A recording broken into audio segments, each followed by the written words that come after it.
आज लोक मला विचारतात, तू हे जे काम करते ते खरंच आहे का? याच्यामध्ये आमचं काही फ्युचर घडू शकतं का? आम्हाला तर करावंसं वाटतं, पण विश्वास बसत नाही पुढे जाऊन काही होईल का? बघा, मला हे सगळं ऐकल्यानंतर एक प्रश्न पडतो. मी पण एका शेतकऱ्याची मुलगी आहे. आज माझ्या वडिलांनी हजारो टोमॅटोची रोपं या काळ्या आईमध्ये रोवली. कशाच्या विश्वासावर? त्यांना माहिती आहे का उद्या जाऊन त्यांच्या पिकाला भाव भेटेलच नाही, उद्या जाऊन पाऊस येईलच नाही, त्यांचं पीक चांगलं येईलच नाही, काहीच माहिती नाहीये. मग कशाच्या विश्वासावर ही पिकं रोवली?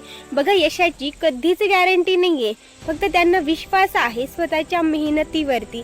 यशाची गॅरंटी नसते, फक्त जबाबदारी आपली असते मेहनत करण्याची. आज जर हा शेतकरी स्वतःवरती विश्वास ठेवून जर मेहनत करू शकतो, तर आपण आपल्या स्वप्नांसाठी एक पाऊल पुढे नाही टाकू शकत?